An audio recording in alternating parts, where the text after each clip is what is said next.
बिस्मिल्लाहिर्रहमानिर्रहीम, अस्सलाम वालेकुम and a very happy good morning everybody. मैं हूं आपकी मेज़बान हिना नियाजी और मेरे साथ है mister Jamil Sukhera. Thank you very much Hina, a very happy good morning. हम उम्मीद करते हैं आप बिल्कुल खैरियत से हैं।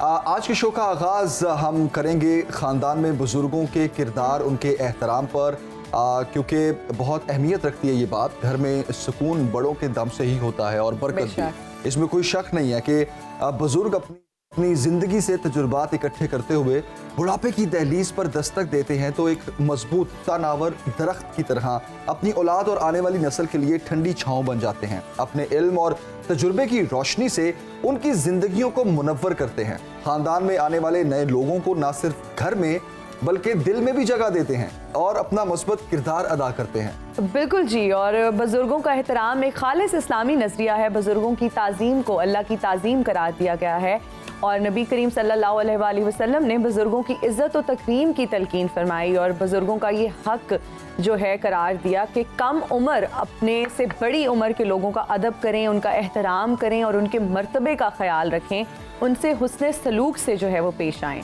बुजुर्गों का अदब और एहतराम, इज्जत और खिदमत ये हमारा फ़र्ज है। आज जो बच्चा है कल वो जवान होगा और फिर उस पर भी बुढ़ापा आ जाएगा। मुअम्मर अफराद किसी भी कौम का सरमाया होते हैं। उनके तजुर्बात नौजवान के लिए मशअल राह होते हैं।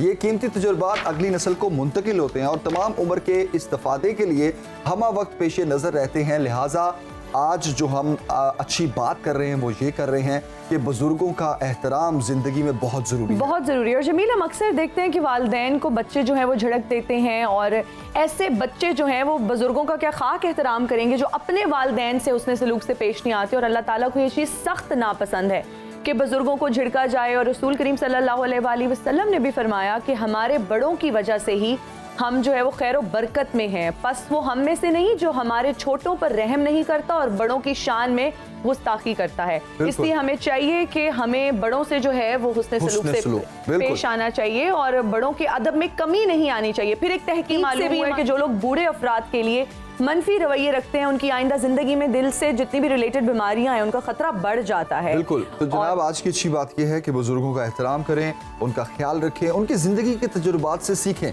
और यही चूंकि आगे चलना है। बिल्कुल। आपकी औलाद जो है जिस तरह आपको देखेगी अपने पेरेंट्स के साथ सलूक करते हुए, वैसे ही जब आप बुढ़ापे में जाएंगे तो वो आपके साथ उसी तरह का सलूक रवा रखेंगे क्योंकि आप उनके लिए मशअल राह हैं और आपके पेरेंट्स आपके लिए मशअल राह। ऐसे ही है।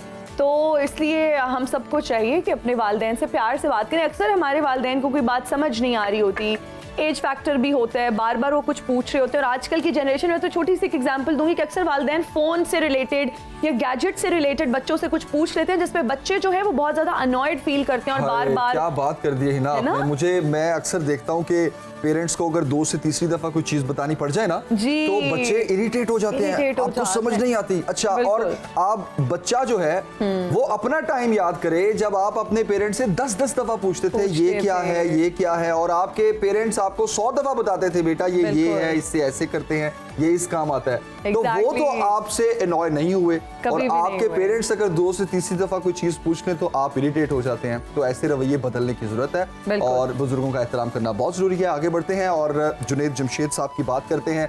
दिल पाकिस्तान से दिलों में घर करने वाले हर दिल अजीज गुलकार की आज बरसी है। दिल पाकिस्तान जो है वो दिलों में इस तरह जिंदा है हिना कि आज भी दिल पाकिस्तान का रिदम अगर प्ले किया जाए या उसको अगर गाया जाए ना तो यादें ताज़ा हो जाती हैं और एकदम से नेक्स्ट अल्फाज मुंह में आना शुरू हो जाते हैं और उसको गाने का दिल करता है, उस पर झूमने का दिल करता है। इसमें एक तो पाकिस्तान से मोहब्बत का आंसर भी है, दूसरा जुनैद जमशेद ने जिस एंथुसियाज्म के साथ नेशनलिस्टिक अप्रोच और बिल्कुल वो पेट्रियोटिक अप्रोच के साथ है। ये नगमा इतना पेट्रियोटिक है। कौमी तराने के बाद अगर सबसे ज्यादा कोई नगमा गाया जाता है, प्ले किया जाता है तो वो दिल पाकिस्तान है। बिल्कुल। आगे बढ़ते हैं जनाब और अभी आपकी मुलाकात करवाते हैं एक बाहिम्मत खातून से। पराठे बनाकर फरोख्त करने वाली ये जो खातून है ये अज़्मो हौसले की एक मिसाल है क्योंकि घर की जिम्मेदारियां संभालना ख़वातीन के लिए एक रूटीन का एक काम होता है, लेकिन उसके साथ साथ वक्त आने पर हलाल रिज़्क कमाना और घर का निज़ाम चलाना और खुद को कारोबार या नौकरी में के काबिल भी बनाना, ये एक बड़ी मिसालें हैं जो हमारे मुआशरे में मिलती हैं। बिल्कुल जी, और फैसलाबाद की एक ऐसी बाहिम्मत खातून से आज आपको भी मिलवाते हैं। फैसलाबाद की एक बहुत मशहूर जगह पे मौजूद हूँ जहाँ पे अम्मा जी के पराठों के बहुत ज़्यादा चर्चे हैं। आज हम आपको उनसे मिलवाते हैं। एक वो बहुत बहादुर और बाहिम्मत खातून हैं। उन्होंने अपने शोहर के हमरा मिलकर पराठे बनाने का कारोबार शुरू किया और अपनी ज़िंदगी का पहिया चलाने में कामयाब हो गई। आइए उनसे बात करते हैं और उनसे जानते हैं कि क्या वजह बनी और वो कब से ये कारोबार कर रही हैं। जी अम्मा जी बताइएगा कि आपने कब से ये कारोबार? तकरीबन 22 साल हो गए हैं मुझे ये मेहनत करते हुए, और अल्लाह का शुक्र है, अल्लाह ने इज़्ज़त दी है। तो पराठा बनाया है मैं और मेरे हस्बैंड ने मिलके कि इसकी रेसिपी जो तैयार की है हमने, तो अल्लाह ताला ने हमें कामयाब किया है। एक दो लोगों ने खाया, फिर आगे आगे इस तरह करके तो अल्हम्दुलिल्लाह अल्लाह ताला ने इज़्ज़त दी है। यही है, मजबूरियाँ इंसान की होती है ना जो इस जगह पे खड़ा करती है मेहनत करने के लिए। तो मेरा भी इसी तरह था कि मियाँ साहब बीमार हो गए थे, एक्सीडेंट हो गया था, तो फिर मैं कंटीन चला रही थी, कंटीन छोड़ के तो ये शॉप पे आ गई हूँ मैं। तो अल्हम्दुलिल्लाह बड़ा अच्छा अल्लाह ताला ने ये सेटअप चलाया हुआ है मेरा। जी बिल्कुल, उनका कहना ये है कि वो एक लग्जरी लाइफ स्पेंड कर रही थी, लेकिन ज़िंदगी में कुछ ऐसे क्राइसिस आ गए जिसमें उन्हें खुद कारोबार करना पड़ा। और अम्मा जी के पराठे दूर दराज से लोग, पूरे पाकिस्तान से लोग खाने के लिए आते हैं। वो लज्जत और जायके से भरपूर होते हैं। अम्मा जी ने ये साबित कर दिया कि आजकल के इस दौर में औरतें मर्दों से कम नहीं हैं। उन्होंने इन पराठों वाली शॉप से ही अपने बच्चों को पढ़ाया लिखाया, उनकी अच्छी तरबियत की। और अम्मा जी जैसी औरतें हमारे मुआशरे के लिए एक बहुत अच्छी मिसाल हैं। जी बिल्कुल सही, अम्मा जी जैसी खवातीन जो है वो हमारे माशरे के लिए एक मिसाल हैं और बहुत सारी खवातीन के लिए रोल मॉडल हैं। जिस तरह से उन्होंने बताया कि वो एक लग्जरी जो है वो लग्जूरियस लाइफस्टाइल उनका था और अच्छे तरीके से ज़िंदगी गुजार रही थी, लेकिन फिर कुछ ज़िंदगी में ऐसी जो है तब्दीली आई जिसकी वजह से उन्हें खुद काम करना पड़ा। उनके हस्बैंड की वजह से उनका एक्सीडेंट हुआ और हिम्मत नहीं हारी। कैंटीन चलाती थी, कैंटीन से फिर वो पराठे बनाना शुरू हो गई और पराठे बनाकर उन्होंने अपने बच्चों की जो ना तालीम और तरबियत को भी पूरा किया। और अब किरण शहजादी, आपका शुक्रिया, आपने हमारी इनसे मुलाकात करवाई जी। और पराठों का जहां जिक्र हो रहा है जी, तो क्यों ना अब हम कराची के लच्छेदार पराठों का जिक्र भी करें। बड़े मजेदार होते हैं वो पराठे। नाश्ते का टाइम है और पराठे पराठे करते करते जो है ना दिल करना शुरू हो गया। वैसे मैं तो आज सुबह पराठा ही खा के आई हूँ। पराठे मंगवा लें, मैं खा के आई हूँ, आपको पता है। आज पराठा खाया आपने? आज मैंने पराठा खाया। हिना की डाइटिंग खराब हो गई आज। वैसे आजकल I am not on right, I might सबको बता दें कि हिना की डाइटिंग खराब हो गई है। वैसे मैं पराठा मुझे लगता है कि जरूर खाना चाहिए सुबह नाश्ते। खुद बना के खाती हो? नहीं, पराठा मैं खुद नहीं बनाती, अम्मी ने मुझे पराठा बना के दिया, लेकिन क्या लजीज पराठा था और मजा आ गया। किसके साथ खाया आपने पराठा? मैंने अंडा, दही, चाय, ऑमलेट या फ्राइड? ऑमलेट खाया, पराठा खाया, दही भी खाई, चाय भी पी। तो सीक्वेंस में बता देती हूँ, सबसे पहले मैंने दही खाई, फिर पराठा और ऑमलेट खाया, उसके बाद मैंने चाय पी लिया, इलायची और गुड़ वाली। अब कराची के लोग किस तरह इस पराठे को खाते हैं, जरा आइए जानते हैं।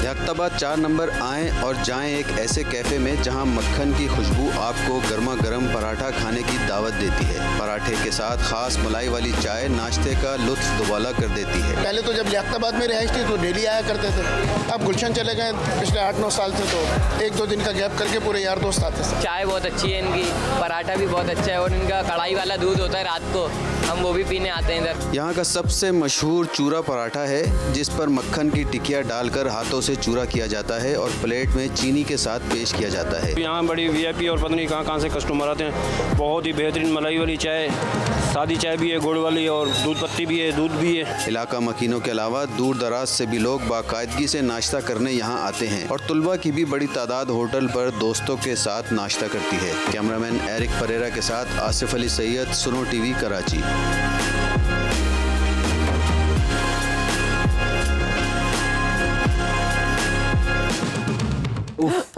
मक्खन वाला पराठा और बलाई वाली चाय, जबरदस्त। हाय हाय हाय। क्या इससे ज्यादा मैं इसको एंजॉय नहीं कर सकता। अच्छा, जब ये बन रहे थे पराठे और हम देख रहे थे तो जमील जो है ना बहुत ज्यादा बिल्कुल फोकस करके देख रहा था मैच। ऐसे हाथों की मूवमेंट से उसकी चूरी बन रही थी ना, लच्छेदार पराठा था और वो जो मक्खन के अंदर मिक्स हो रहा था और उसकी एक चूरी टाइप बन रही थी, चूरी भी लच्छेदार बन रही थी। बहुत जबरदस्त कॉम्बिनेशन है और मुझे लगता है कि हफ्ते में एक दिन हमें पराठा जरूर खाना चाहिए। मतलब एक दिन तो चीट डे होना चाहिए। मैं कहता हूँ हफ्ते में एक दिन पराठा स्किप करना चाहिए। ओके जी, ग्रेट।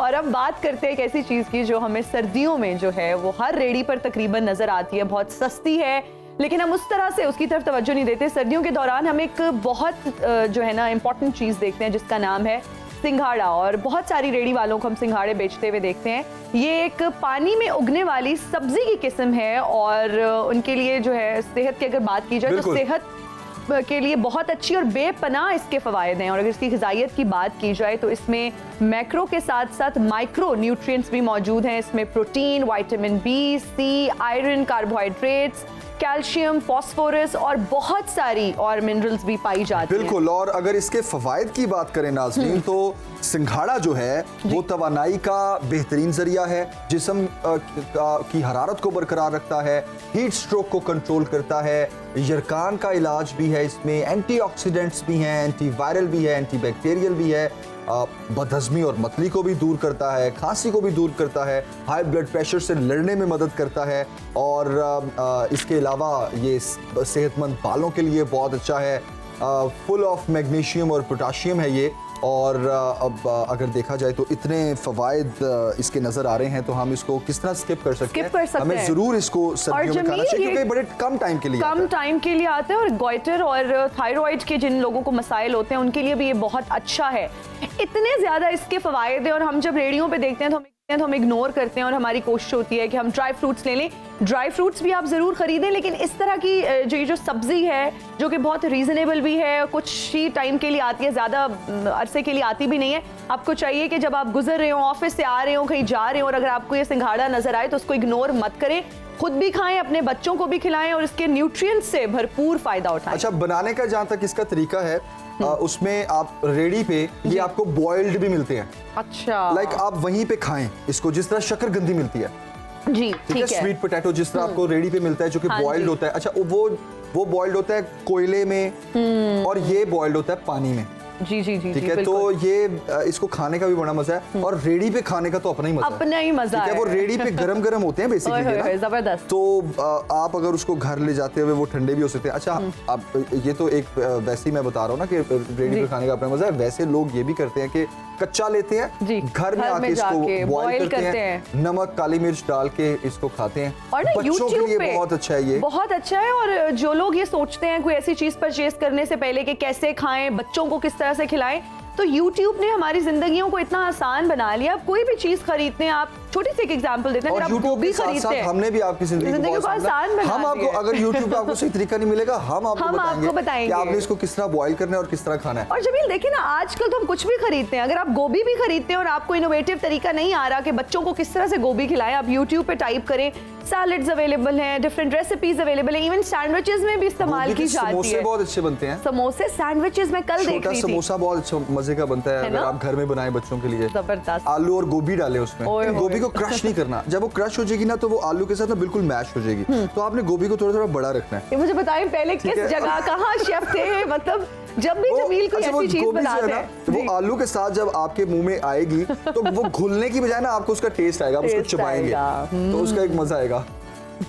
वैसे तो अब ये ब्रेक ले रहे हैं। वैसे मैं नोट कर रही हूँ, आप ऑलराउंडर हैं, आपको कुकिंग से लेकर रेसिपी से, और फिर टोटके भी इनको आते हैं, लेकिन तो फिर कुछ बना के लाएं हम सबके लिए, कुछ हमें खिलाएं, कुछ समोसे, कोई पराठा, कोई निहारी, एनीथिंग। जरूर। जब शो शुरू हुआ था तो मैं कोई 10-12 मिनट तक ब्रेक बनाता रहा। अच्छा, तो वो ब्रेक लेते हैं, ब्रेक को एंजॉय करते हैं, वापस आते हैं। ब्रेक हाजिर होंगे ब्रेक के बाद। देखते रहिए सुनो पाकिस्तान। ब्रेक बनाते एक बार फिर खुशामदीद, आप देख रहे हैं सुनो पाकिस्तान। कुछ पॉलिटिकल सिनेरियो की बात करेंगे। कल पीटीआई का आम इजलास हुआ, इसमें पीटीआई के कुछ रहनुमाओं की जानिब से काफ लीग के बारे में कुछ एतराज़ात सामने आए, परवेज़ इलाही और मौनिस इलाही के बारे में, जिसके बाद इमरान खान साहब ने अपने जो पीटीआई के सीनियर रहनुमा हैं पार्टी को हिदायत दी कि काफ लीग के खिलाफ कोई बयानबाजी नहीं करनी। और दूसरी जानिब पीटीआई ने एक बार फिर सड़कों पर आने का फैसला किया है और इलेक्शन कराओ मुल्क बचाओ तहरीक चलाने का उन्होंने ऐलान किया है। इसका शेड्यूल भी जारी किया गया है और 7 दिसंबर से शुरू होगा हल्का वाइज, और उसके बाद 19 या 20 दिसंबर को लिबर्टी चौक में एक एहतजाज किया जाएगा। इसी सारी सूरत हाल पर बात करने के लिए नसीम सिद्दीकी साहब हमें ज्वाइन कर चुके हैं। नसीम साहब, बहुत शुक्रिया हमें ज्वाइन करने के लिए। कहिएगा पीटीआई का अब क्या अगला लाहेअमल हो सकता है, और ख़ास तौर पर ये जो इलेक्शन कराओ मुल्क बचाओ तहरीक है, इसमें कितना दमखम नजर आ रहा है आपको? बिस्मिल्लाहिर्रहमानिर्रहीम, बहुत शुक्रिया and very good morning to viewers. Jamil, आपने बड़ा अच्छा सवाल किया, क्योंकि पॉलिटिकल सिनेरियो में दिन ब दिन जो है वो कुछ ना कुछ चेंजेस आती रहती हैं। ये जो आपने पहले बात की थी काफ लीग वाली, इसमें देखिए कि पीटीआई पंजाब में बहुत बड़ी जमात है और काफ लीग सिर्फ 10 सीटों के साथ जो है उनके पास वजारत आला है, क्योंकि मामला ही इस किस्म का चल रहा था कि 10 सीटों से ही बैलेंस पूरा होता था असेंबली का। तो इमरान खान साहब ने परवेज इलाही साहब को अपना साथ देने पे वज़ीर आला बनाया, और जब भी इत्तेहादी हुकूमतें होती हैं तो उनके अंदर अपने इख्तलाफात जरूर होते हैं या कोई ना कोई शिकायत जरूर होती है। जैसा कि आपने देखा कि पीडीएम की 13 जमातों का इत्तेहाद है कौमी असेंबली में, मरकज में उनकी हुकूमत है, लेकिन वहाँ पे इख्तलाफात बहुत ज्यादा है। एमकेएम अभी शिकायत कर रही थी, कुछ दिनों पहले मोहसिन दावड़ साहब ने असेंबली में खड़े होकर तकरीर की थी। तो ऐसी चीजें सामने आती रहती है, लेकिन मौजूदा सूरत हाल को देखते हुए इमरान खान साहब ने सख्ती के साथ अपने मेंबरान असेंबली को मना किया कि वो काफ लीग के खिलाफ कोई बयान न दे, क्योंकि बड़ा सियासत बड़े नाजुक मोड़ पे है। अच्छा, जो दूसरा आपने सवाल किया है कि जो एहतजाज शुरू होगा, तो देखें इमरान खान साहब इस वक्त ऑपोजिशन में है और उनका टोटल फोकस 24 आवर्स जो है वो सियासत के ऊपर होता है। उनकी कोई मतलब बच्चे यहाँ पे है नहीं, वो इंग्लैंड में है, तो मतलब वो सारा वक्त अपना जो है वो सियासत को देते हैं। आपको याद होगा जब 2014 में इमरान खान साहब ने धरना दिया था, तो इलेक्शन तो 2018 में हुए थे, उनके 4 साल बाद जाके हुए थे, लेकिन उन्होंने मोमेंटम बरकरार रखा था। इस वक्त भी अगर आप देखें तो आपको मैदान में कोई और सियासतदान नजर नहीं आ रहा है इमरान खान साहब पर, क्योंकि कातलाना हमला हुआ था, उनकी टांग जख्मी है, तो इतने वाइब्रेंट नहीं है। नहीं तो वो जिस तरह लॉन्ग मार्च लेके निकले हुए थे, और अगर वही वाला टेम्पो बरकरार रहता तो अभी तक जो है वो अपना वफाकी हुकूमत तो बहुत प्रेशर में आके असेंबलियां तोड़ के इलेक्शन का ऐलान कर चुकी होती, लेकिन क्योंकि अभी वो इतने फिट नहीं है कि वो सड़कों पे बार बार जा सके, तो उन्होंने अपना एक मोमेंटम बरकरार रखा हुआ है। आज दिसंबर की 7 तारीख हो गई है, 23 दिन बाकी रह गए हैं नया साल आने में, तो नया साल तो है इलेक्शन का साल, तो ये अभी मुहिम चलाएंगे, तो इससे इनके जो अपना कारकुन है उनका लहू भी गर्म होता रहेगा, जोश मारता रहेगा, और गवर्नमेंट के ऊपर जो है ना वो बहुत ज्यादा प्रेशर बढ़ता रहेगा। जी ठीक हो गया। नसीम सिद्दीकी साहब, आपको क्या लगता है कि काफ लीग खान साहब को मनाने में कामयाब हो जाएगी, या फिर खान साहब काफ लीग को मनाने में कामयाब हो जाएंगे? क्योंकि खान साहब चाहते हैं कि असेंबलियां जो है वो डिसॉल्व हो जाएं, जबकि परवेज इलाही साहब चाहते हैं कि पंजाब हुकूमत चले। आपका तज्जिया क्या कहता है? देखिए, काफ लीग ने एक बड़ी अच्छी बात की है कि उन्होंने इमरान खान साहब से कहा है कि जो हमारा वादा है आपके साथ, आप जब भी कहेंगे हम उस वक्त असेंबलियां तोड़ देंगे। लेकिन चूंकि बजट आ जाए, लाजमी बात है काफ लीग अगर अभी वजारत आला छोड़ती है तो दोबारा अगर पीटीआई भरपूर तरीके से जीत जाएगी तो काफ लीग का तो दोबारा हुकूमत में आने का चांस नहीं बनेगा, वज़ीर आला बनने का चांस नहीं बनेगा। लिहाजा वो तो ये चाहते हैं कि अपने टेन्योर को जितना लंबा कर सके, अपनी पार्टी को स्ट्रॉन्ग कर ले, अपने लोगों को ऑब्लाइज कर दे। लेकिन मेरे ख्याल से खान साहब का अपना डिसीजन है, अपना माइंड है, और जब उन्होंने कमिटमेंट उनसे ले ली है और उन्होंने कह दिया कि जब भी आप कहेंगे हम तोड़ देंगे, तो खान साहब किसी भी वक्त कोई क्विक एक्शन ले सकते हैं, क्योंकि अगर दोनों असेंबलियां तोड़ दी जाती है तो वफाकी हुकूमत के ऊपर बहुत बड़ा बर्डन पड़ जाएगा।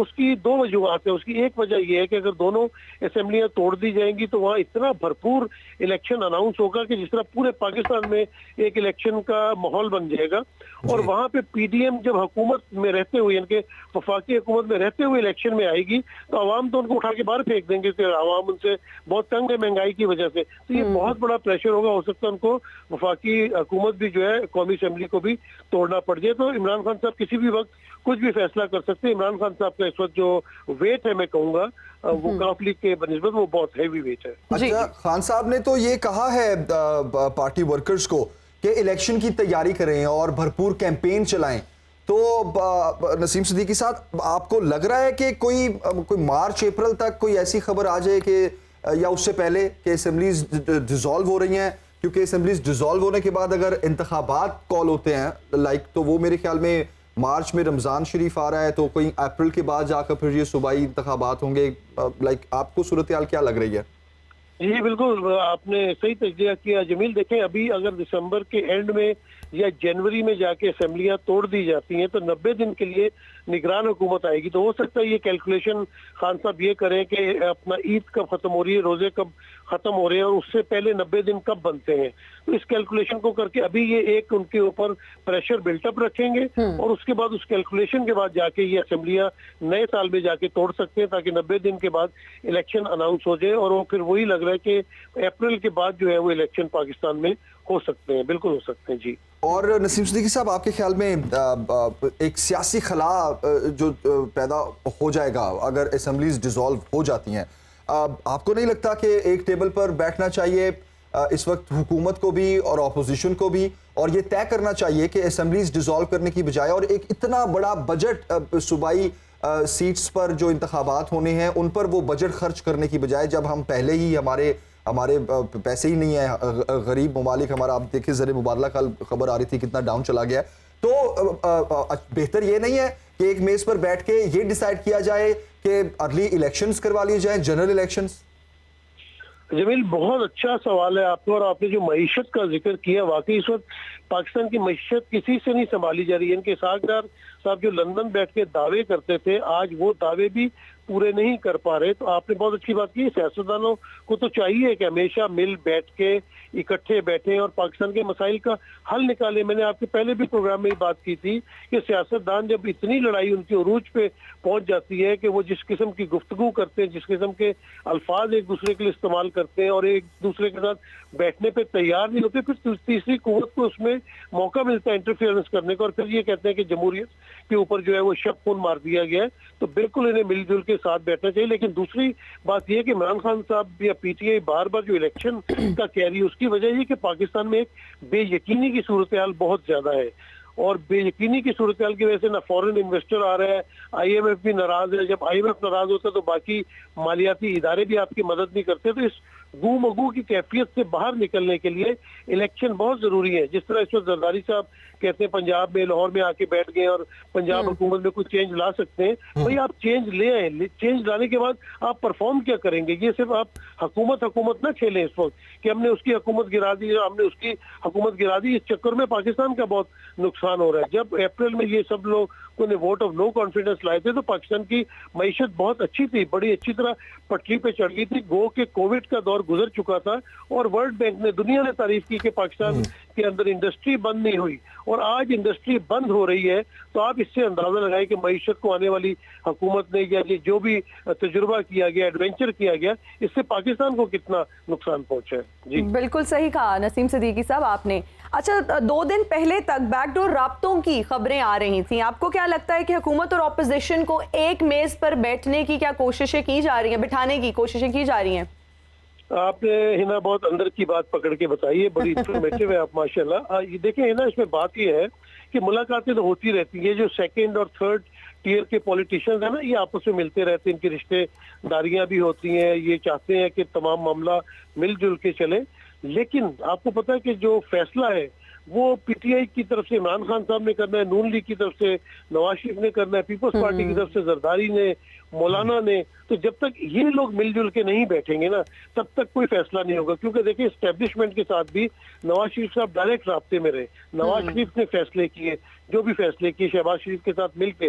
जरदारी साहब के एस्टेब्लिशमेंट से राब्ते थे, मौलाना के एस्टेब्लिशमेंट से राब्ते थे। तो जब तक ये फर्स्ट ईयर के लीडर्स जो है ये मिल के इकट्ठे नहीं बैठेंगे, ये एक दूसरे के लिए अच्छे बयानात नहीं देंगे, ये जब तक एक दूसरे के लिए अच्छे अल्फाज इस्तेमाल नहीं करेंगे, जब तक पॉलिटिकल पोलराइजेशन जो है कम नहीं होगी, तो मुल्क में अगर सियासी इस्तेकाम नहीं होगा तो मुआशी इस्तेकाम भी नहीं होगा। तो जब तक ये बड़े लीडरों के मुंह से कोई बयान नहीं आता, जब तक आप किसी बात की उम्मीद ना रखें। सही सही। अच्छा नसीम सिद्दीकी साहब, इमरान खान साहब जब इक़्तिदार में थे, वज़ीर आज़म थे, तो अपोजिशन को एक ही उनसे एतराज़ था कि ये एक मेज़ पर नहीं बैठते और बात करना तो दूर की बात, हाथ मिलाना भी गवारा नहीं करते और इतनी तलखी नहीं होती सियासत में। इस तरह की बातें उस वक्त की अपोजिशन जो अब हुकूमत में है उसकी तरफ से आती थी। अब वो हुकूमत में है और इत्तेहादी हुकूमत है ये, और जिस तरह आपने पीपल्स पार्टी, नून लीग और इन तमाम जमातों का नाम लिया, तो आज वो सब इकट्ठी हैं। एक दूसरे के खिलाफ इल्जामात और नारेबाजी करने वाली ये तमाम जमातें इकट्ठी होकर मुफाहमत की सियासत करके हुकूमत में बैठ गई हैं और इमरान खान साहब जो हैं वो अकेले ऑपोजिशन में हैं इस वक्त। तो आपको नहीं लगता कि ये इतने जो सीनियर सियासतदान हैं उनको चाहिए इस वक्त के वो थोड़ी सी फ्लेक्सिबिलिटी शो करें और एक मेज पर बैठ के मुफाहमत की सियासत को फरोग दें? देखिए जमील, बड़ी गहराई वाला सवाल आपने ये किया कि अगर आप 90 की सियासत में चले जाएं तो वहां पे आपने देखा कि किस तरह पीपल्स पार्टी और नून लीग एक दूसरे के दुश्मन थे। फिर मुशर्रफ साहब का मार्शल लॉ लगा, फिर 2000 की दिहाई में इन लोगों ने चार्टर ऑफ डेमोक्रेसी किया। अच्छा, नवाज शरीफ साहब इल्जाम लगाते थे कि जरदारी साहब मुल्क लूट के ले गए, इन्होंने स्विट्जरलैंड में अकाउंट्स बनाए हैं। सर महल था मोहतरमा बेनजीर भुट्टो शहीद को सिक्योरिटी थ्रेट कहा जाता था। फिर इन्होंने अपने मफादात के लिए एक दूसरे के साथ हाथ मिलाया। जरदारी साहब ने क्या क्या अल्फाज शहबाज शरीफ के साथ लिए इस्तेमाल किए। शहबाज शरीफ साहब कहते थे कि मैं इसका पेट फाड़ दूंगा, सड़कों पे घसीटूंगा। जो कहा जाता है ना कि आज की सियासत में पोलराइजेशन या इमरान खान या पीटीआई ये चीजें लेके आई है, नहीं, ये चीजें बहुत पुरानी चल रही है। लेकिन क्योंकि इमरान खान साहब को जरा ज्यादा वो हाईलाइट किया जाता है, उनकी मुखालफत मीडिया में भी और बाकी सेगमेंट्स में भी ज्यादा है, तो इन लोगों का ये था। इमरान खान साहब क्योंकि करप्शन के खिलाफ जो है वो मुहिम लेके चले थे और उन्होंने ये मतलब पाकिस्तान का इस वक्त नासूर भी जो है ना वो करप्शन ही है। हर इदारे के अंदर इतनी करप्शन घुस चुकी है कि करप्शन को बुरा नहीं समझा जाता। कहा जाता है कि करप्शन को छोड़े, और देखिए अरबों रुपए के केसेस चल रहे थे अपना अदालतों में, नैब बंद कर दी गई। तो पाकिस्तान का असल मसला तो करप्शन है। अगर इमरान खान साहब उससे ही पीछे हट जाएंगे तो फिर तो उनका मौका खत्म हो जाएगा। और जिस तरह इमरान खान साहब के ऊपर भी कुछ इल्जामात लगे हैं, लेकिन हमने बचपन से देखा है कि उस शख्स को शारजा में जब मैन ऑफ द मैच की गाड़ी मिलती है तो वो अब्दुल कादिर के नाम कर देता है। उसको जो मैच की फीस मिलती थी या जितने पैसे मिलते थे वो शौकत खानम में डाल देता था। अभी भी उन्होंने कराची में बेहतरीन किस्म का इतना बड़ा शौकत खानम कैंसर हॉस्पिटल बताया। मुझे बताया इतनी हुकूमतें गुजरी हैं पाकिस्तान के अंदर, उनमें से कोई कैंसर हॉस्पिटल नहीं बना सका। और आपको पता है कि कैंसर की वबा किस तरह फैल रही है और किस तरह महंगा इलाज है ये। और जिस शख्स ने इतनी मेहनत की हो, लोगों के लिए अपना पैसा दिया हो, अभी भी इमरान खान साहब ने कहा कि मेरे बनी गाला मेरी जो भी जायदाद होगी मेरे मरने के बाद वो ट्रस्ट के नाम कर दी जाए। तो उस सियासतदान में और बाकी सियासतदानों में बहुत फर्क है। नसीम सिद्दीकी साहब, बहुत शुक्रिया आपके तज़किये के लिए, हमें वक्त देने के लिए। और आने वाले दिनों में देखना होगा, पीटीआई ने जो एक बार फिर सड़कों पर आने की कॉल दे दी है और अर्ली इलेक्शन के लिए एक कैंपेन चलाने का ऐलान किया है। 19 या 20 दिसंबर तक एक बड़ा मजमा होगा लिबर्टी चौक पर और ये एहतजाज होगा अर्ली इलेक्शन के लिए अपने मुतालबात मनवाने के लिए। लेट्स सी आने वाले दिनों में क्या सियासत क्या रुख इख्तियार करती है। एक ब्रेक लेते हैं जनाब, ब्रेक के बाद हाजिर होंगे। देखते रहिए Suno Pakistan.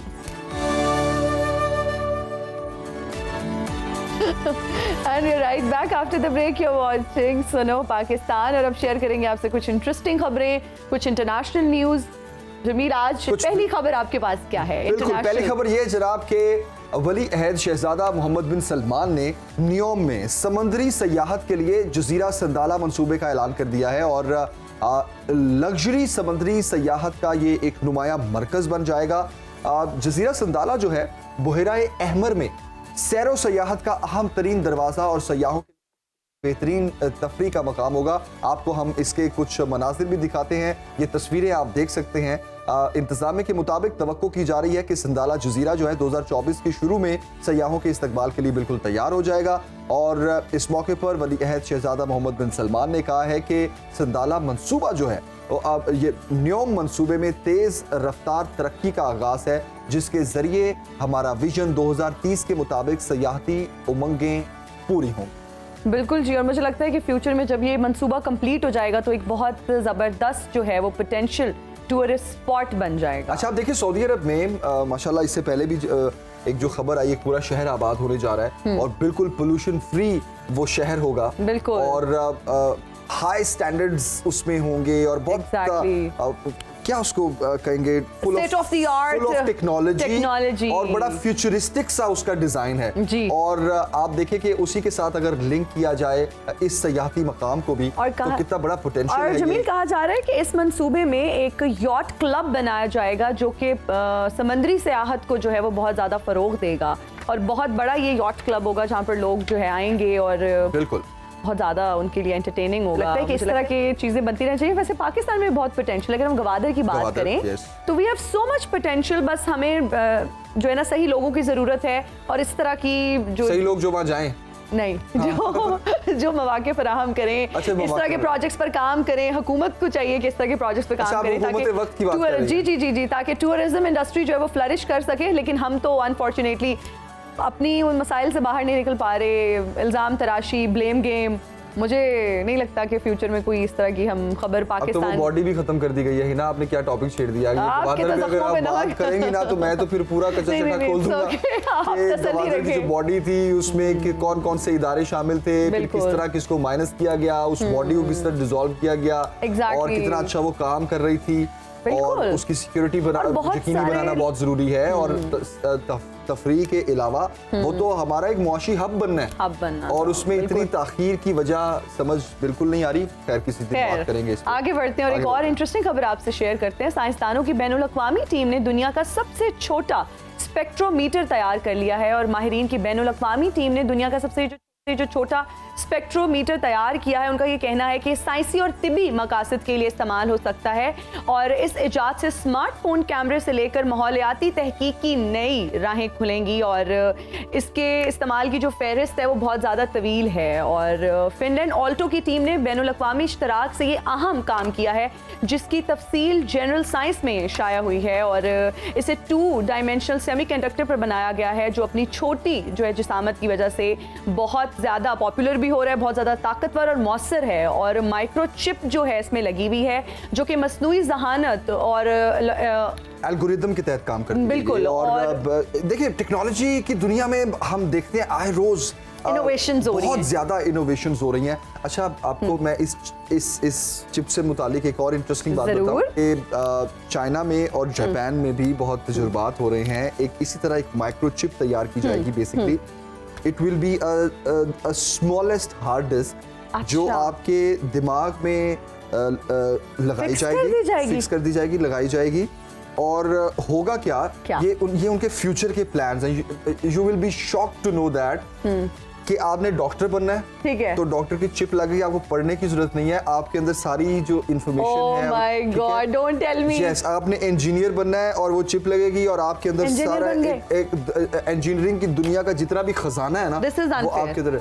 Jameel, this is unfair. हम इतना पढ़ के हमें इतना काम हो रहा है, इस पे इतना काम हो रहा है। आने वाली नस्लें तो फिर मुझे लगता है बहुत, लेकिन उनका दिमाग जो है वो फिर तो उसको तो जंग लग जाएगा। अब अपने दिमाग को जब तक यूज नहीं करेंगे। आप ये सोच रही हैं कि बाकी के लोगों का क्या होगा। आप ये उससे पहले तो आप ये सोचें कि वो दिमाग जो इस चीज को तैयार कर रहे हैं उन दिमाग का लेवल क्या होगा भाई। ठीक है, तो इस पे हम किसी दिन बात करेंगे। वैसे I am not happy about this innovation. हमारे दौर में ये क्यों नहीं आई? अच्छा, ये जो कहा जाता है ना, एक कॉन्सेप्ट के आने वाले दौर में स्कूल, कॉलेजेस, यूनिवर्सिटी, मैं कोई इसको अब कोई खुश होकर नहीं ये खबर आपके साथ शेयर कर रहा, ये वैसे ही वो स्पेकुलेशंस हैं जो यूरोप में और पूरी दुनिया में गर्दिश करती हैं, और पता चलता है कि कहाँ का क्या हो रहा है। वो उसमें से ये भी है, जिस तरह कहते हैं ना कि रोबोट्स जगह ले लेंगे इंसानों की, इसी तरह कहा जाता है कि स्कूल, कॉलेजेस, यूनिवर्सिटीज, लाइब्रेरीज, ये सब खत्म हो जाएगा और टेक्नोलॉजी इतनी एडवांस हो जाएगी कि ये जो मैंने अभी जो हमारे टीचर्स हैं, मुझे लगता है फिर इससे तो बहुत सारे लोगों की जो अर्निंग है वो खत्म हो जाएगी। बहुत सारे लोग के प्रोफेशंस आ जाएंगे ना। देखिए वो होगा क्या, बेसिकली जब आज 7 बिलियन पे दुनिया की आबादी है, और ये दुनिया की आबादी जब बढ़ेगी तो मसलों में से सबसे जो अहम मसला होगा वो एक ही होगा। वो स्कूल, कॉलेज, ये कुछ नहीं होगा, कमाई, रोजगार, एक ही होगा, खुराक जिंदा रहने खुराक किस तरह इतने लोग, बिल्कुल, तो उस पे फिर बहुत ज्यादा तवज्जो दी जाएगी। ना हम टॉपिक से हट गए, बैक टू द टॉपिक। अगली खबर ये जनाब के आपका बैंक बैलेंस लोगों को दिखाने वाली ATM अमेरिका में लगाई गई है, जो लोगों की तस्वीर खींचकर सबसे ज्यादा बैंक बैलेंस रखने वाले अफराद का नाम और दौलत जाहिर करती रहती है।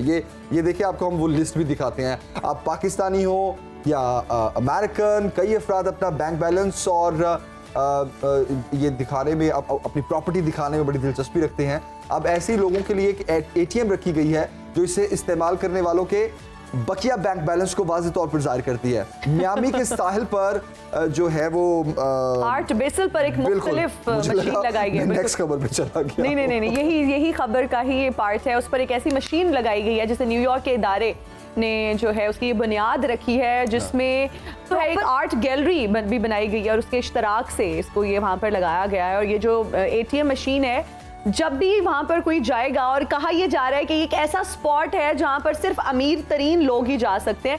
जिस तरह वीडियो गेम्स में हमने अक्सर देखा है कि जो लोग जीत जाते हैं गेम या उनको जो भी प्राइज मिलता है तो उनकी तस्वीर आती है, विनर आता है और नीचे उनकी तस्वीर आती है। तो इसी तरह जो शख्स वहां पर जाएगा, जो ज्यादा जो है ना पैसे, मैं तो ये सोच रहा हूँ कि जो पाकिस्तानी ATMs हैं, ये जो हम कहते हैं ना, ये फलां की ATM है, ये फलां की ATM है, वो जब यहाँ जाएंगी तो किस किस की तस्वीर लगेगी। और जो आपने वीडियो गेम्स और उसका तस्करा किया, मैं आपको पता है कि मलेशिया में दुनिया का एक one of the biggest casino है, ठीक है, और वहां पर सबसे ज्यादा पैसे हारने वाले की तस्वीर लगती है। और पाकिस्तानी बड़े वेल नोन पॉलिटिशियन एक पार्टी के सरबराह की तस्वीर वहां पर लगी थी, जिसको बाद में हारने पे मैं आपका पॉइंट बिल्कुल, तो ये जो तस्वीरों वाला मामला है ना, इस खबर को हम ना बस जल्दी से मैंने सुना था कि वो जीतने पे उनकी वहां पर, हारने पे वो जो सबसे ज्यादा हारता है उसकी तस्वीर। अरे साईं क्या बात कर रहे हो, साईं क्या बात कर दिया। और आपको पता है वो तस्वीर हटाने के लिए फिर कितने पैसे दिए थे? अच्छा, एक ब्रेक लेते हैं जनाब, एक ब्रेक लेते हैं, ब्रेक के बाद हाजिर होंगे, ब्रेक के बाद देखते रहिए सुनो पाकिस्तान। ज्यादा ही ना बढ़ जाए ना, फिर हम लोग कहेंगे ये क्या।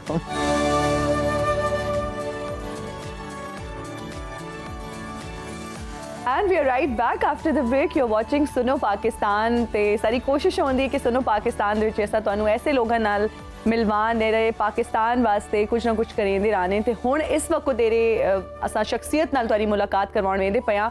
और अगर गल कीती वने फोक गुलकारी दी, तां फोक गुलकारी दे विच उन्हां दा एक बहु तेरा है ना वड्डा नां है, ते उन्हां दा ताल्लुक डेरा है वो मियां अली चूहे, ते डेरले भी मियां अली दा नां आंदा है। मैनूं बहुत ज्यादा इन्हें लगदा है कि इन्हें हाँ छकींदा है एक जा वास्ते। मैं मियां अली चूहा, मैनूं बहुत अच्छा लगता है कि मियां अली चूहा जॾहिं भी कोई गेस्ट आन, कोई भी आवे, मेरा बहु डेरा है अच्छा एक्सपीरियंस तो थींदा ही है, लेकिन दिली खुशी भी थींदी है। अज डेरे प्रोग्राम दे विच एक बहु अच्छे गुलकार आए, उन्हां दा ताल्लुक मियां अली चूहे फोक गुलकार हैं। उन्हां दा नाम है जी शराफत अली खान साहब। अस्सलाम वालेकुम, गुड मॉर्निंग, के हाल है तुहाडा? वालेकुम अस्सलाम जी, बहुत शुक्रिया शराफत साहब हमें वक्त देने के लिए। आजकल बहुत एक वायरल हुआ हुआ गाना जी, और उदासी उसमें बड़ी ज्यादा है जी। कौन सा गाना? वो बता रहे उदासी बहुत ज्यादा है उसमें। और शराफत अली खान साहब ये उदासी वाले गाने जो हैं सराइकी की तरह मशहूर। अच्छा, उससे पहले तो हम अपने नाज़रीन को बताते चले कि हम जैसे पूरी दुनिया की खबरें आपके साथ शेयर करते हैं, और फिर हम पंजाब, सिंध, मियाँ वाली, सराइकी, हम सारी अपने विरसे की भी बात कर रहे हैं, तहजीब और तमद्दुन की बात करते हैं। तो इसीलिए हमारी कोशिश होती है कि हम जो है अपने कल्चर को भी ना भूलें और उसको भी हम जिंदा रखें। शराफत अली खान साहब कैसे हैं आप? खैरियत से हैं? जी अल्हम्दुलिल्लाह, आप सुनाइए। अल्हम्दुलिल्लाह मैं भी ठीक हूँ। लोग तो बहुत फ़ैन हैं, हम भी आपके बहुत फ़ैन हैं। बहुत शुक्रिया। थोड़ा अपने सफ़र के बारे में बताइए, कब आपका गुलकारी का सफ़र शुरू हुआ और किस तरह मंजिलें तय करते हुए यहाँ तक पहुँचे? बस सर, मैंने 2003 में इसको स्टार्ट किया, शुरू किया। और शुरू ऐसे किया कि एक महफिल में ईसा खैलवी हमारे साथ थे जी। तो मैं छोटा था उस वक्त, तो सब लोग जो मूसीकार और शायर उसके साथ मतलब उसकी ऑडियो के लिए काम कर रहे थे। अच्छा। तो मैं भी किसी के साथ चला गया, तो उन्होंने एक लड़के ने कहा कि ये बच्चा भी गाता है। तो मैंने जब उनको गज़ल सुनाई उर्दू की, तो उन्होंने कहा कि बेटा आप तो मतलब सिंगर बन सकते हैं फ्यूचर में जी। तो उन्होंने कहा मेरे पास आ जाएं। तो मैं लाले के पास चला गया, उन्होंने मेरी रिकॉर्डिंग करवाई, उन्होंने मुझे सपोर्ट किया थोड़ा सा। तो उसके बाद यानी 2003 से लेकर यहाँ तक सफ़र। तो आप ये कहना चाह रहे हैं कि शुरू में जिसने आपको सपोर्ट किया वो अताउल्लाह ईसा खैलवी साहब हैं? बिल्कुल। अच्छा, तो उन्होंने आपके टैलेंट को पहचाना। मुझे बताइए, आपने बेशुमार गाने गाए हैं जी। जब एक गुलकार गाने गाते हैं तो अपना भी कोई फेवरेट गाना होता ही है। आपका अपना गाया हुआ कौन सा गाना फेवरेट है? मेरा फेवरेट है जी, क्योंकि वो 2005 में हिट हुआ था, अरमान तलक दे अफसोस तलक दे, बहुत सुपर हिट गीत हुआ था। और वाहिद वो सराइकी का एक गाना था। इससे पहले जो भी हमारे सिंगर थे सराइकी के, तो वो मेरे ख्याल में डिवीज़न के अंदर भी वो काम कर रहे थे। तो इस गाने ने हमें डिवीज़न से जो है वो बाहर निकाला है जी। अच्छा शराफत अली खान साहब, मैनू ये दसो जेड़ा तुसां गाना गाया है अरमान तलक दे अफसोस तलक दे, बंदा एरे परू मिलण जो आवे, इसदी स्टोरी के है? कैनू तुसां मिलण गया हो, कैनू ना हो, केरी ऐसी जरा सानू अंदर वाली गल आई दस दिओ।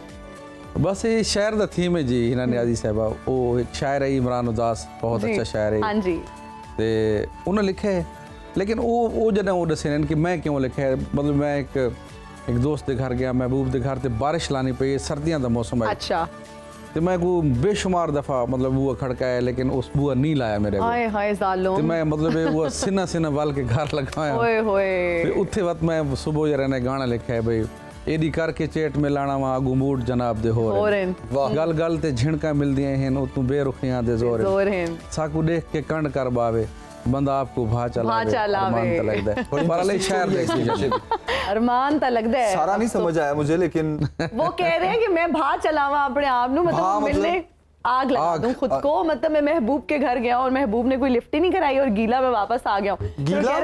गीला सर्दियों के मौसम में वो गया है, बारिश हो रही थी, दरवाजा खटखटाया है, महबूब ने दरवाजा नहीं खोला। होए। और शायर इसमें कहना चाह रहा है कि ये जो मेरे साथ रवैया मेरे महबूब ने अपना रखा है, इसके बाद तो मैं अपने आप को आग लगा। यानी इससे बेहतर है कि मर जाऊं मैं। वो कह रहे एक तंग हाँ मैं घर वाला, घर वालों से भी बहुत बेचारा तंग है शायर। वो कह रहे एक तंग हाँ मैं घर वाला। हाँ अच्छा, हाँ ये भी उसमें लाइन थी। घर वाले भी थे, दोस्त भी थे, सबसे ही तंग है वो बेचारा शायर। वो सबसे तंग है। इतने दिल बर्दाश्त ना हो। अब आप सुनो पाकिस्तान में आ गए, अब आप खुश हो जाए हमारे जी। शराफत अली खान, ये बताइएगा कि इतनी जगहों पे आपने परफॉर्म किया, किस जगह का क्राउड सबसे ज्यादा अच्छा लगा? वेलकमिंग कौन लोग सबसे ज्यादा थे? बस मुझे सच पूछें तो जो फंक्शन करने का मज़ा आता है ना, जो हमें प्रॉपर कल्चर मिलता है, हमें डांस के हवाले से, हमें हमारी एक एक लफ्ज़ की उनको मतलब याद होते हैं, समझ आती है मियाँ वाली सिटी, क्योंकि पूरा वो होता है ना, उसका एक्सप्रेशन जो है, एक्सप्रेशंस उनको समझ आते हैं। जिस तरह आप जमील कह रहे थे, उनको कुछ गानों के लिरिक्स नहीं समझ आ रहे थे, तो जब समझ सही आए तो फिर आप एंजॉय भी। जो आसपास जाते हैं अच्छा मतलब फील करते हैं लोग, प्रोटोकॉल देते हैं, बहुत इज्जत करते हैं, एंजॉय करते हैं। लेकिन ये बात है कि उन पे कोई बीट पे नाच रहा है, कोई धुन पे नाच रहा है, कोई फेमस गाने को देख के नाच रहा है। तो आपकी फेवरेट सिंगर कौन है सराइकी? फेवरेट सराइकी में अताउल इसा खैलवी है जी। तो जबरदस्त। अच्छा शराफत अली खान साहब बताइएगा कि कहते हैं मौसीकी में रियाज जो है ना वो बहुत ज़रूरी है, प्रैक्टिस बहुत ज़रूरी है। कितनी देर आप रियाज करते हैं? क्या डेली आप करते हैं या आप ख़त्म हो गया है वो रियाज, उस तरह से टाइम नहीं मिलता? बिल्कुल, रियाज बहुत ज़रूरी है। खैर ये ज़िंदगी क्या म्यूज़िक का बहुत बड़ा हिस्सा है। आप अगर 2 दिन भी रियाज नहीं करेंगे तो आपकी गले की शाइनिंग जो है, गले की क्वालिटी जो है वो बिल्कुल लो हो सकती है और हो जाएगी। लेकिन इतना टाइम आप मिलता नहीं है कि वो रियाज करें। हाँ जी।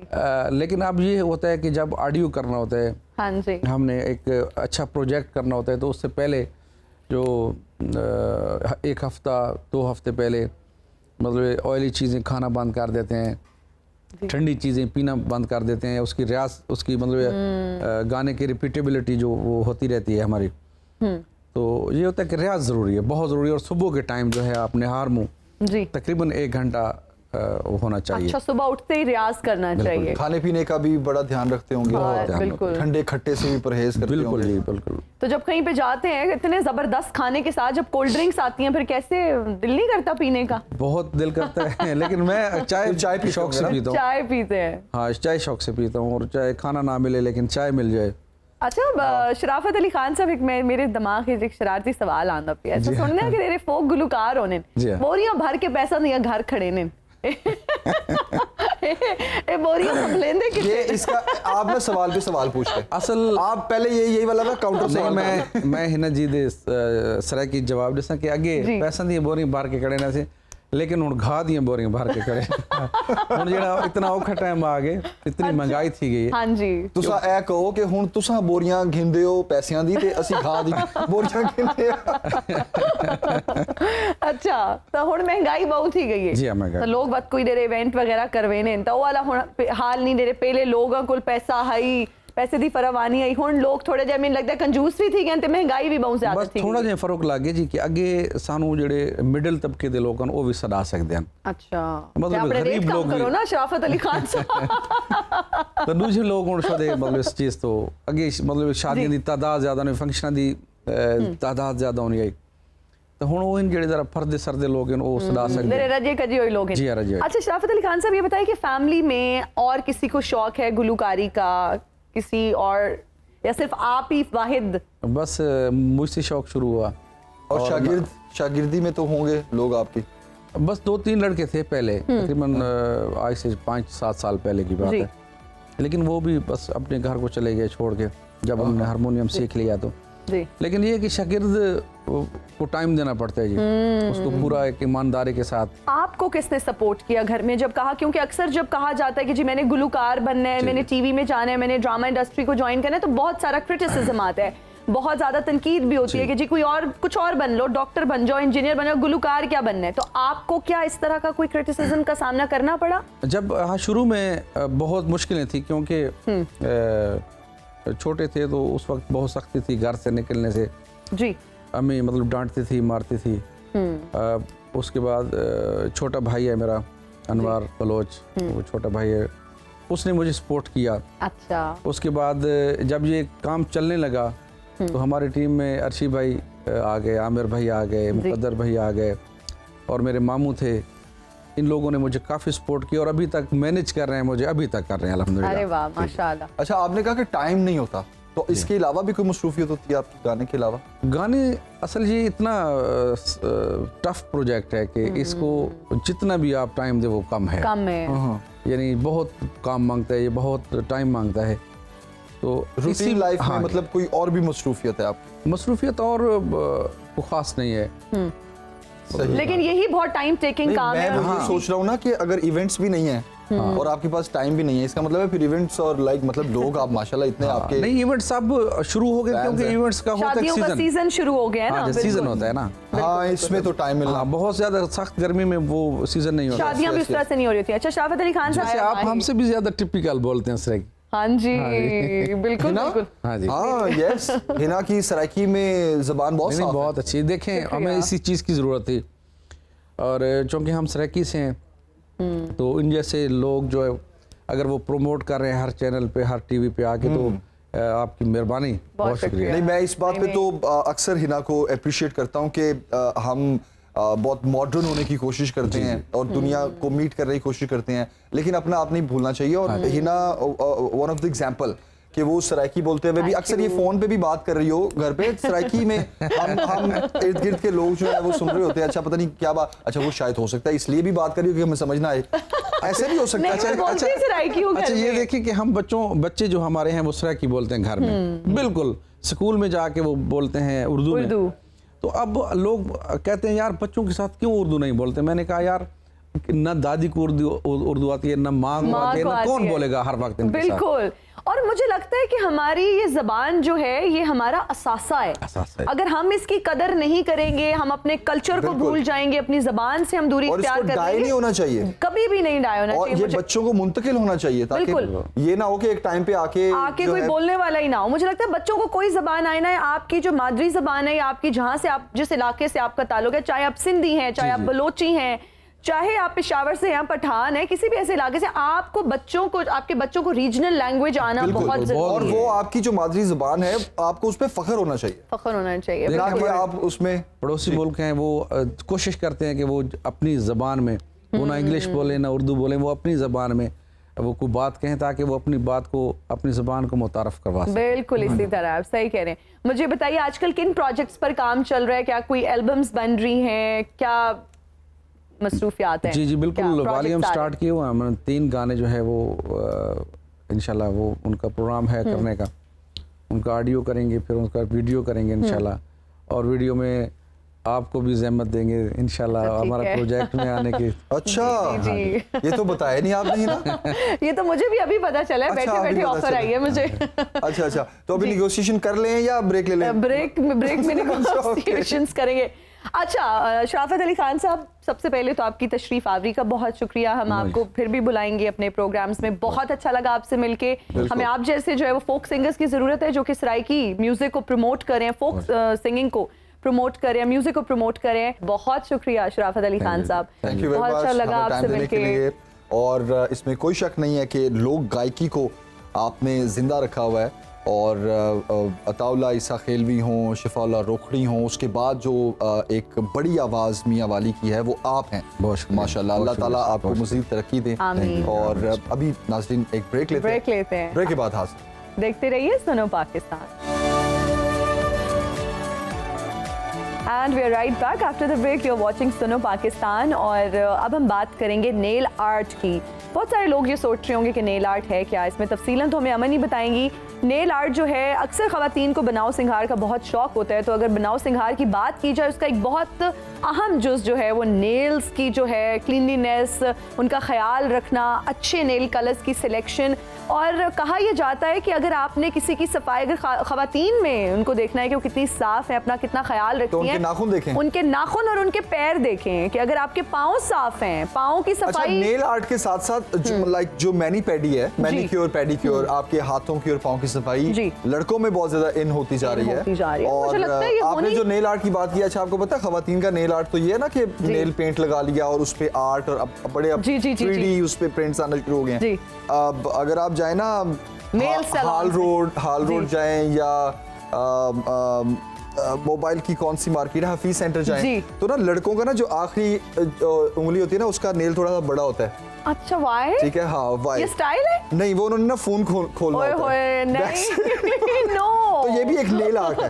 नेल आर्ट का ये हिस्सा है। अच्छा, ये वाले नेल आर्ट की फोन खोलना, बैटरी निकालना, प्रोटेक्टर उतारना, नया लगाना, हाँ जी, तो ये भी नेल आर्ट। अच्छा, वैसे मर्द हजरात भी, मैं ये यहाँ पर मेंशन जरूर करना चाहूंगी कि नेल आर्ट, मैनिक्योर, पेडिक्योर सिर्फ खवातीन के लिए नहीं बल्कि मर्द हजरात के लिए भी बहुत जरूरी है। अपने पाँव का ख्याल रखें, सर्दियाँ आ चुकी हैं, क्रैक्ड हील्स बहुत बुरी लगती हैं, उसे बचाने के लिए आप लोग पेट्रोलियम जेली आती है मार्केट में, वो आप खरीदें, अपनी हील्स पर लगाएं और जुराबें पहने, जी बहुत ज़रूरी है। और अपने हाथों और पैरों का ख्याल रखना सिर्फ ख़वातीन की रिस्पॉन्सिबिलिटी नहीं है, बल्कि मर्द हजरात को भी अपने हाथों का, अपने पैरों का, अपनी पर्सनल हाइजीन का बहुत ख्याल रखना चाहिए। फिलहाल हम नेल आर्ट की बात करते हैं। बहुत अच्छी बात की आपने, सर्दियों में तो बहुत ज़्यादा इस केयर की ज़रूरत होती है। अमन के पास चलते हैं। Aman, over to you. मौजूद हूँ इस वक्त nails and spa by Sana Toor के सैलून पर, और आइए हम सना से जानते हैं कि किस तरह के ट्रेंडी नेल्स चल रहे हैं और कितनी किस्मों के जो है नेल्स इनके पास हैं। अस्सलाम वालेकुम सना। वालेकुम सलाम। कैसी हैं आप? ठीक हैं अल्हम्दुलिल्लाह। आपके मैं सैलून पर आई हूँ और माशाल्लाह आपने बहुत ही खूबसूरत इसको जो है डेकोरेट किया हुआ है, बहुत ही प्यारा है। तो मुझे बताइएगा कि जो आजकल एक्रेलिक नेल्स चल रहे हैं, इनका क्या ट्रेंड है और कब से ये ज़्यादा चलना शुरू हुए हैं, और इनके बारे में मुझे थोड़ा सा बताएं।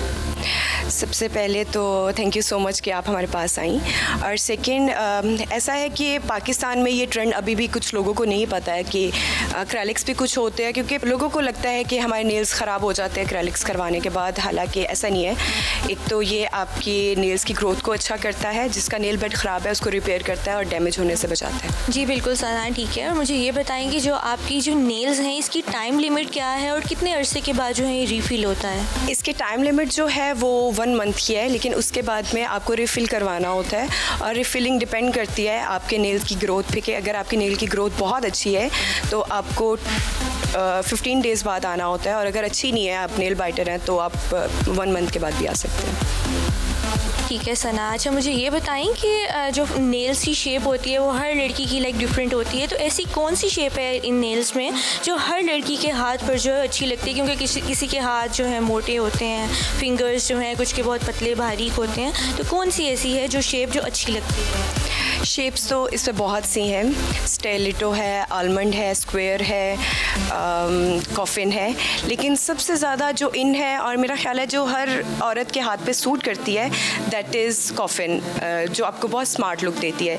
अगर किसी के हैवी हैं हैंड्स और काफ़ी मोटे हैं, जिस पे नेल्स वो चौड़े वाले और वो क्या आलमंड वाले अच्छे नहीं लग रहे, तो वो जा सकते हैं कॉफिन में, ठीक है। और स्टेलिटो भी सूट करती है, लेकिन कॉफिन आजकल बहुत इन है और हर किसी पे सूट करती है। थैंक यू सो मच सना, आपने अपने सारे नेल्स के बारे में, उनकी टाइप्स के बारे में बहुत ही ज़्यादा अच्छे तरीके से जो है बताया है, और अपनी बाकी जो है सर्विसेज उनके बारे में बताया। आप मुझे ये बताएं कि आप मुझे जो है अपनी कौन सी आज स्पेशल सर्विस देने वाली हैं? अमन, हम आपको आज अपना मेडिकेटेड वाइटनिंग मैनिक्योर पेडिक्योर दे रहे हैं, जिसमें हम पारा स्पा का शुगर स्क्रब यूज़ करेंगे, और उसमें डिफरेंट किस्म के मास्क हैं, सॉल्ट्स हैं, सोक है, जिससे आपकी डेड स्किन जो है वो रिमूव होके आपकी जो रिपेयर होके अच्छी स्किन होगी। और ये 15 से 20 डेज़ के लिए ये बेस्ट मैनिक्योर पेडिक्योर है, और इंशाल्लाह कि आपको अच्छा लगेगा। ओके, वाओ, मैं बहुत एक्साइटेड हूँ, चलिए देखते हैं।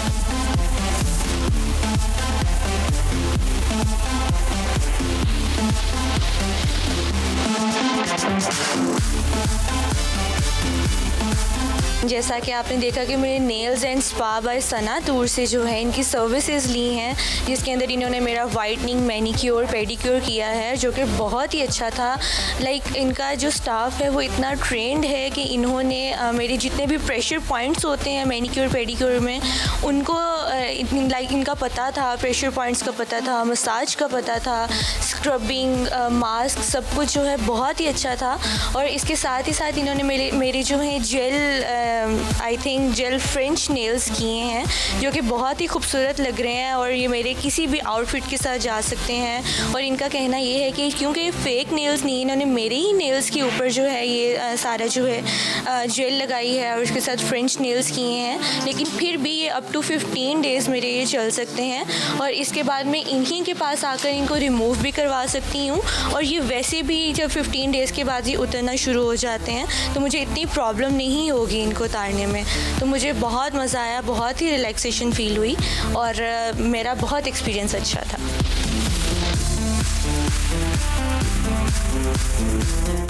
अमन, बहुत शुक्रिया आपका, थैंक यू। मुझे बस ये समझ नहीं आती है कितना टाइम टेकिंग काम है, 2-3 घंटे तो लग जाते हैं आराम से लग जाते हैं। खवातीन का हौसला है भाई। हम तो बॉयज जब कटिंग करवाने भी जाए ना, तो अगर 15 से 20 मिनट हो जाए ना, बड़ी इरिटेशन शुरू हो जाती है।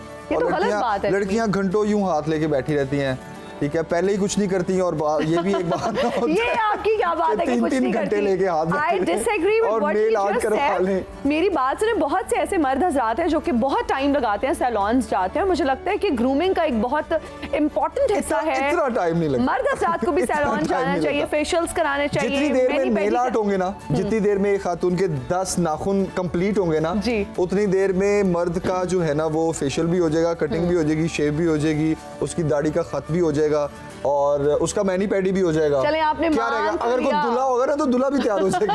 अच्छा, आपने मान लिया कि खवातीन के साथ साथ मर्द हजरात भी फेशियल्स कराते हैं, मैनी पैडी कराते हैं। इससे पहले तो जमील कह रहे थे हमारा तो कराने के लिए कुछ है ही नहीं। नहीं है, so much है भाई, है, ये मैंने नहीं कहा। अच्छा, हाँ, लेकिन थोड़ा बहुत इरिटेशन सी होती है, इतना घंटों बैठना पड़े सर। अच्छा, वैसे मुझे तो बहुत काम बहुत होते हैं ना हमें असल में, हम फिर। लेकिन नेल्स मैं ये नहीं कहती कि मैनी पैडी कराने आप सैलून ही चले जाएं, लेकिन आप घर पर भी जो है वो कर सकते हैं मैनी पैडी। अपने नेल्स को साफ रखें, नेल्स प्रॉपर आपके फाइल होने चाहिए, कटिंग आपके नेल्स की प्रॉपर होनी चाहिए, प्रॉपर शेप होनी चाहिए। यू नो कि कोई एक स्क्वायर हो, एक कोई राउंड हो, एक कोई कॉफिन शेप में हो, तो इस चीज का भी जरा मर्दों को भी ख्याल रखना चाहिए। एक ब्रेक लेते हैं जनाब, मर्द सबसे ज्यादा ख्याल रखते हैं, उन्होंने तो नेल रखने नहीं होते, हमने तो यूं उंगली के साथ रख के काट देने होते हैं, ठीक है, वो बनाने तो उनको पड़ते हैं जिनके नेल्स बड़े होते हैं। एक ब्रेक लेते हैं जनाब, ब्रेक के बाद हाजिर होंगे ब्रेक के बाद।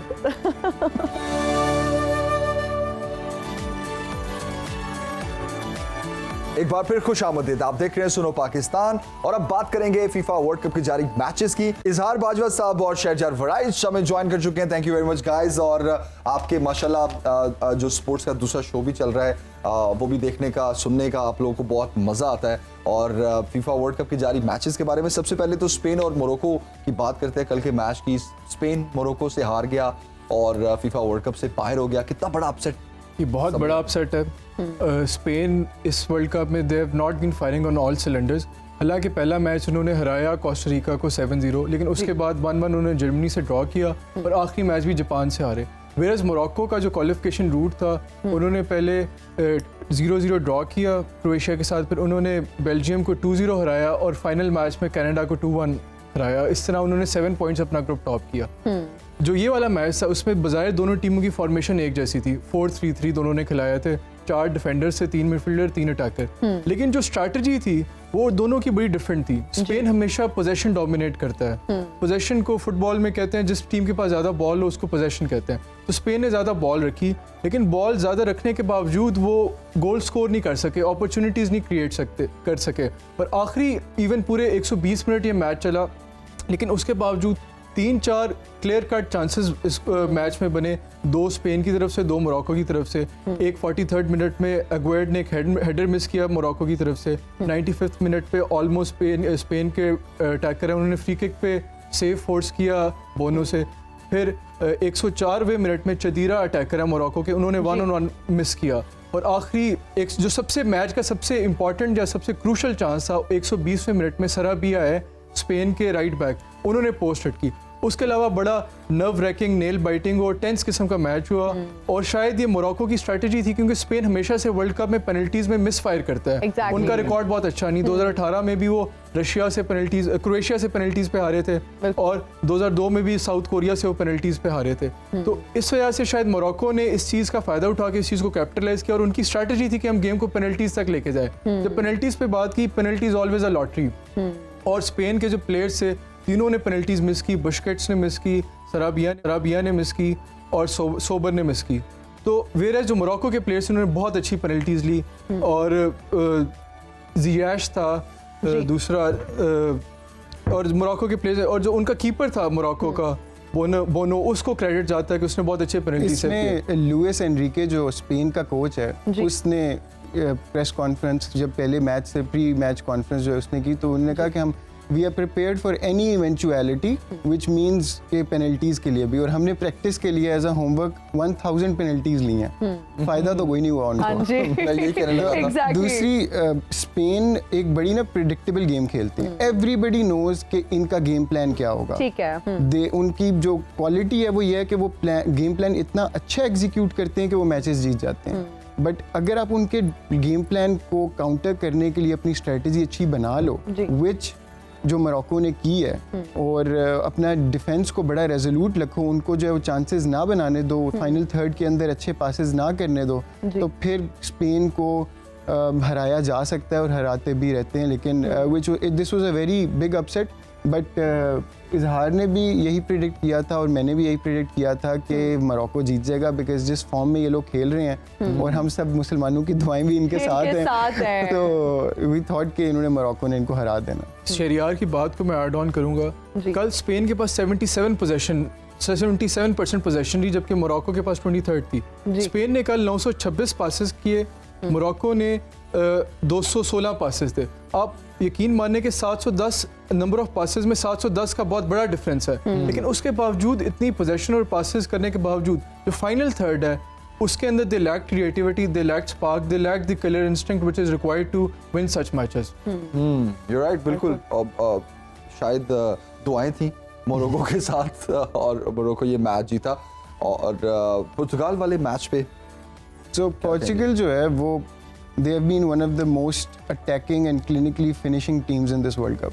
उन्होंने अपने सारे मैचेस 3 गोल 2 गोल करके जो है वो आए हैं, और इस मैच के अंदर उन्होंने डेसिमेट कर दिया है। कल भी 6-1 से जीते स्विट्जरलैंड को।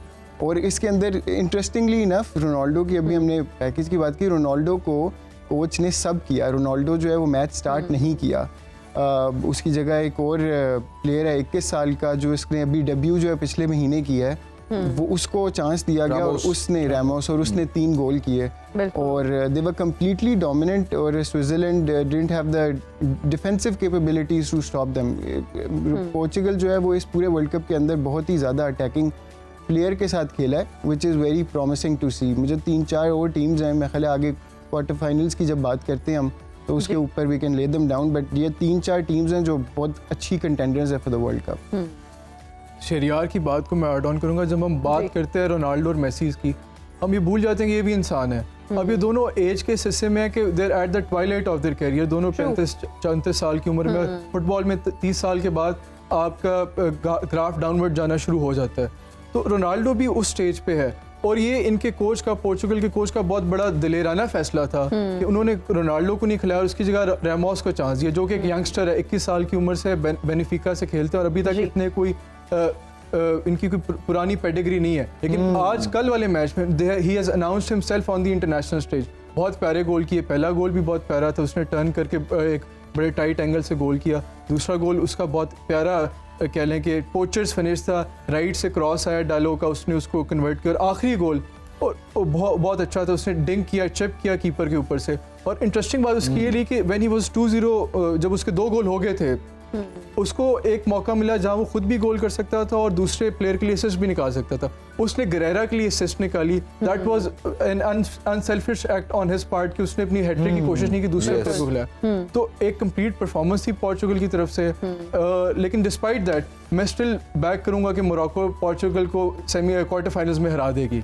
मोरक्को पोर्चुगल को सेमीफाइनल में हरा देगी, क्वार्टर फाइनल। सो अब राउंड ऑफ 16 फिनिश हो चुका है।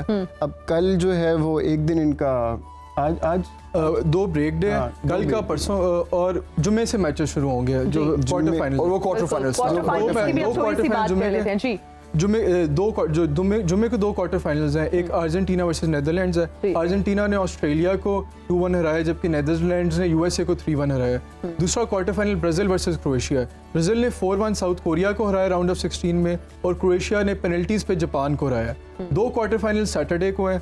एक क्वार्टर फाइनल मोरक्को और पोर्चुगल का है, जिनके मैचेस अभी हम डिस्कस करके कि कैसे इन्होंने राउंड ऑफ 16। दूसरा जो सबसे इंटरेस्टिंग क्वार्टर फाइनल है इस वर्ल्ड कप का, वो इंग्लैंड वर्सेस फ्रांस है। इंग्लैंड ने सेनेगाल को 3-0 हराया है और फ्रांस ने 3-1 पोलैंड को हराया है।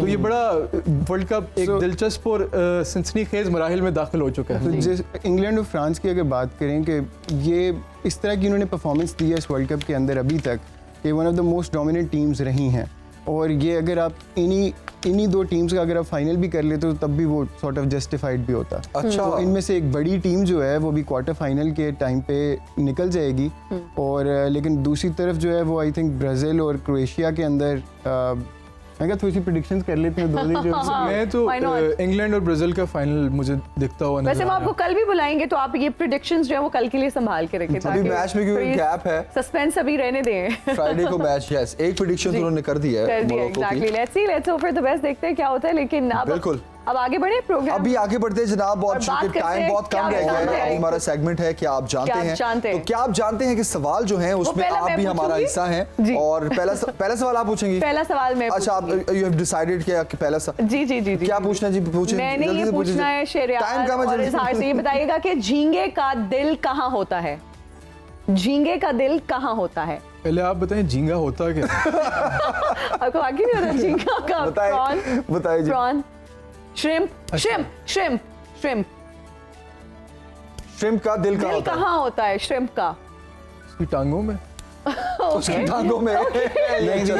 इसमें 2 हो सकते हैं, या तो उसकी टेल में होगा, या तो अगर टेल में, मतलब टू ट्रिक क्वेश्चन लग रहा है, अगर टेल में जगह नहीं है तो कोई नर्वस सिस्टम डिफरेंट तरह होगा कि उनकी जो है ना कोई दिल की ऐसी जरूरत नहीं है और वो वैसे चलता है। तो कहाँ पर होगा? मतलब कोई जल्दी से वाइल्ड गैस, क्या दिमाग में आ रहा है? वेन्स के अंदर होगा।